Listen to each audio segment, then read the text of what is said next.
se koko hari igitangaza kirimo kuba Generali Paul Kagame yaba ari we uyoboye umuryango w'ubumwe bwa Afurika muri mwaka wa 2018 nta gitangaza kirimo kuko icyambere uriya mwanya ni umwanya ibihugu bihuriye muri uyu muryango bihora bisimburanwaho buri mwaka.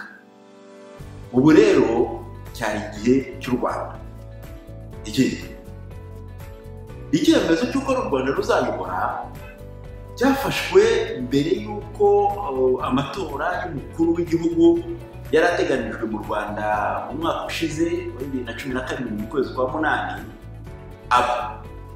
Ni ukuvuga ngo iyo Diane Rwigara cyangwa Gilbert Mwenedata cyangwa Padiri Nahimana Thomas bemererwa kujya mu matora, ubu n'umwe muri abo ngabo uba umuyoboye.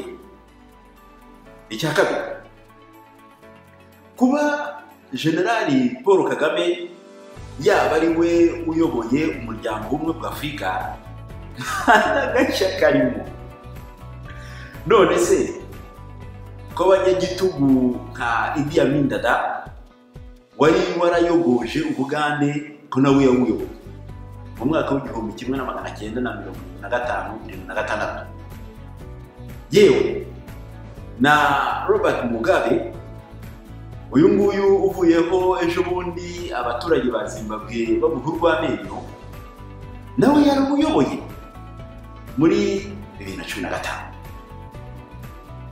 Ubwo rero nshuti munyarwanda, ntihagire umuntu kwifatira bakubwire yuko hari ikintu kidasanzwe uyu mugabo yakoze cyaba gitumye yicaye kuri uriya mwanya.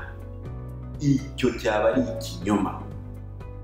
Ku mpirimbanyi za demokarasi n'abaharanira uburenganzira bw'ikiremwamuntu, nagira ngo mbabwire ngo iyi ni opportunity nziza cyane, kubera ko uko azaba ari hariya ni nako ibyo azajya avuga kandi anakora bizagaragarira benshi. Ubwo rero nimureke dukomeze twereke abanyamahanga bibeshye ububi bw'iyi ngoma y'igitugu, ariko dukangurira cyane cyane abanyarwanda kwishakira impinduka.